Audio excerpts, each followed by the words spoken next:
Cuando comenzaron a multiplicarse sobre la tierra y hubieron procreado hijas, viendo los hijos de Dios la hermosura de las hijas de los hombres, tomaron de entre ellas por mujeres las que más les agradaron. Libro del Génesis.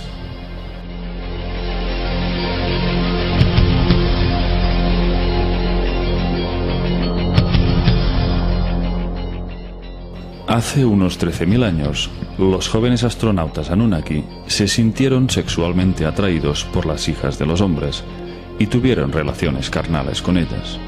En los textos se describe como el dios Enlil estaba furioso por la lujuria y el sexo que se había desatado en la Tierra entre Anunnakis y seres humanos. Sus fornicaciones se escuchaban en todos los rincones y sus lamentos perturbaban el sueño de Enlil. Los Anunnaki gozaban de una existencia placentera al lado de aquella raza híbrida que se había convertido en su inseparable compañía.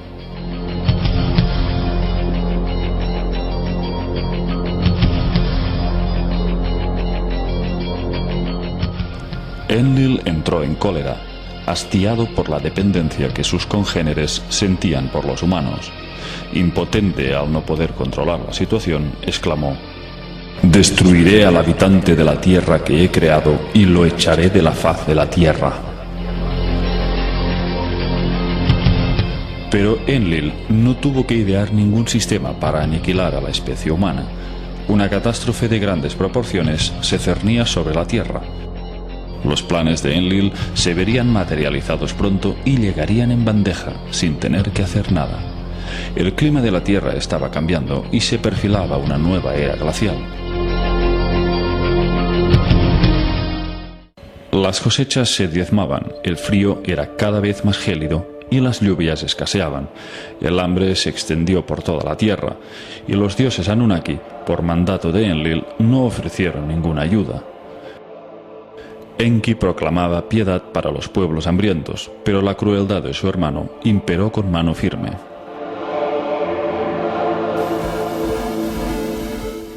Enlil dijo: «Dejad que se mueran de hambre, dejad que sean diezmados». Y pronto llegó la confirmación de las causas que provocaban esos cambios climáticos. En una estación científica situada en el extremo de África, Enlil recibió los primeros datos de alarma. La gran placa de hielo antártica se estaba deslizando peligrosamente hacia el océano. La inestabilidad de los hielos se debía a la atracción gravitacional que ejercía el planeta Nibiru, cuya órbita se aproximaba a la Tierra como hacía cada 3.600 años, pasando entre Marte y Júpiter. En cada paso próximo ejercía unos efectos de desequilibrio terráqueo, tanto a nivel magnético como climatológico.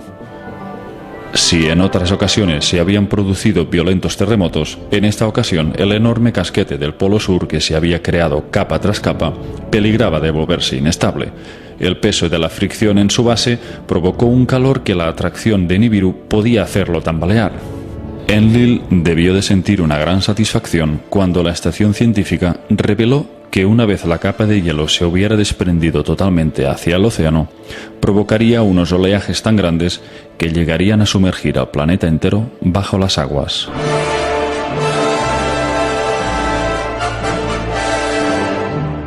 Aquel peligro inminente quedó confirmado por los Izizi que orbitaban la Tierra. Entonces se decretó una asamblea excepcional en la que acudieron todos los mandatarios Anunnaki para trazar las pautas a seguir. La gran convocatoria tuvo lugar en Sipar, el puerto espacial. Enlil comunicó cuáles habían de ser las directrices. Ordenó que se guardara estricto silencio para que ningún ser humano supiera nada de la catástrofe que se cernía.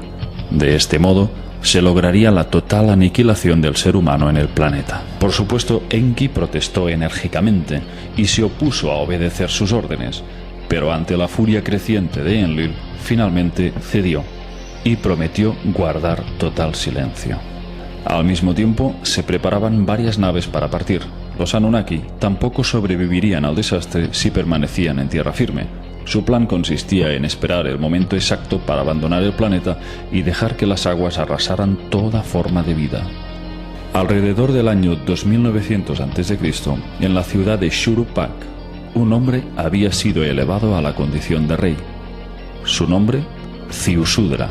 En la versión bíblica era conocido como Noé. Enki lo había engendrado fruto de su unión con una humana, pero su paternidad se le había atribuido a Lamec, descendiente de Adapa. En el libro de Enoc se nos detalla que Matusalén había elegido una esposa para su hijo Lamec. Cuando ésta quedó embarazada, tuvo un hijo singular, que los textos describen así: su cuerpo era blanco como la nieve y rojo como una rosa floreciente, y el cabello de su cabeza y sus largos mechones eran blancos como la lana, y sus ojos eran hermosos. Y cuando abrió sus ojos, iluminó toda la casa como el sol, y toda la casa estaba resplandeciente. Después del nacimiento de Noé, Lamec corrió hacia su padre y le dijo: he engendrado a un extraño hijo, distinto y diferente del hombre, y parecido a los hijos de los dioses de los cielos, y su naturaleza es diferente y no es como nosotros. Y me parece que no ha nacido de mí, sino de los ángeles. De modo que, siendo Noé Ziusudra, hijo de Enki, éste no permitiría que fuera borrado de la faz de la tierra, y depositó en él todas sus esperanzas para salvar la semilla de la humanidad. Pero fue una experiencia espiritual lo que le hizo tomar la decisión definitiva. Una noche, Enki tuvo una visión reveladora. Se le apareció un ser llamado Gazu, resplandeciente como los cielos, que le instruyó y le cedió una tablilla con un dibujo de una embarcación sumergible.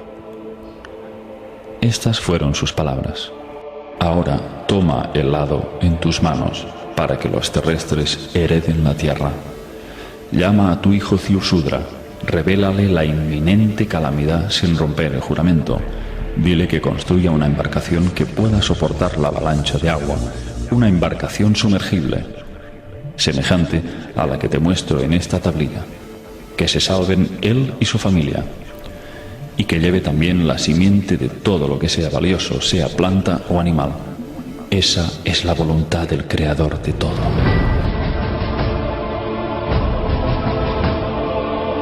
Cuando Enki despertó, vio que aquella tablilla estaba a su lado. No podía entender cómo aquella especie de sueño se había materializado. Cogió la tabla y vio la imagen de aquella embarcación con cada una de sus medidas para construirla. Entonces supo que su hijo Ziusudra era el elegido para salvar a su amada humanidad.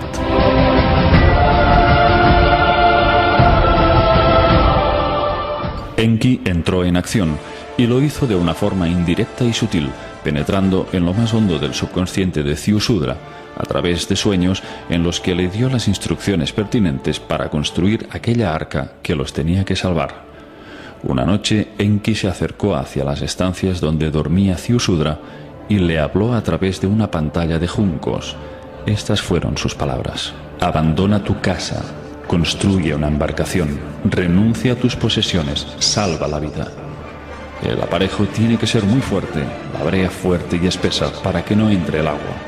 Que sea una embarcación que pueda darse la vuelta y caer para sobrevivir a la avalancha de agua. Construye la embarcación en 7 días, reúne en ella a tu familia y a tus parientes. Acumula en la embarcación comida y agua, lleva también animales domésticos. Después, en el día apuntado, se te dará la señal. El día esperado llegó y las primeras señales del desastre se manifestaron.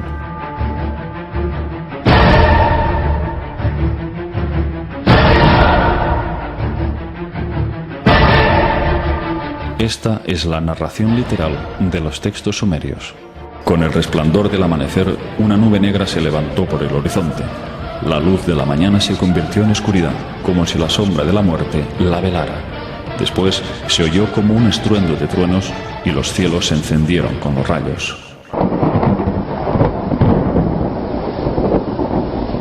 Una capa de hielo golpeó contra otra capa de hielo.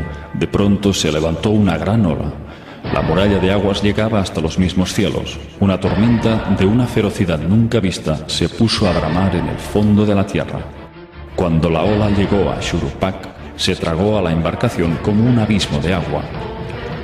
Aunque completamente sumergida, la embarcación se mantuvo firme. No entró siquiera una gota de agua. En el exterior, la ola de la tormenta tomó desprevenida a la gente como una batalla mortal. Nadie podía ver a sus semejantes, el suelo se desvaneció y solo había agua. De pronto las poderosas aguas habían cubierto la tierra firme. Antes de que terminara el día, la muralla de agua, ganando velocidad, arrolló las montañas. Los Anunnaki observaban la dramática escena desde las alturas, a bordo de la nave espacial que se elevaba en los cielos. Todos pudieron ver cómo se extinguía la vida. En ese momento les embargó el dolor de un profundo arrepentimiento. Todos los Anunnaki se dieron cuenta de cuánto habían amado a la Tierra y a la humanidad.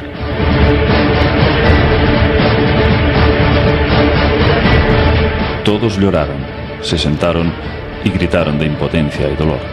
Se escuchaban los llantos de Ninhursag, Ishtar y el resto de líderes Anunnaki.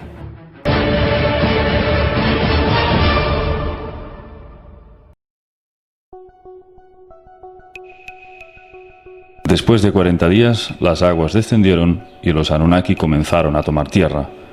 Sus naves bajaron sobre el monte Ararat, ya que sus picos fueron los primeros en emerger de las profundidades. Era la zona más alta del cercano oriente. El arca de Ziusudra también fue guiada hacia el monte Ararat, gracias a la ayuda de un guía que le había facilitado Enki.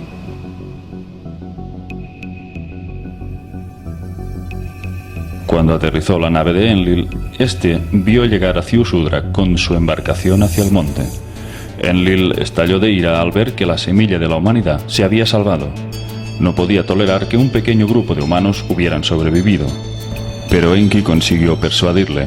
Le hizo razonar el hecho de que todos los Anunnaki necesitarían el servicio y la ayuda del hombre para reconstruir el nuevo mundo. Entonces Enlil bendijo a Ziusudra y a sus hijos, y les dijo: procread y multiplicaos, y volved a llenar la tierra.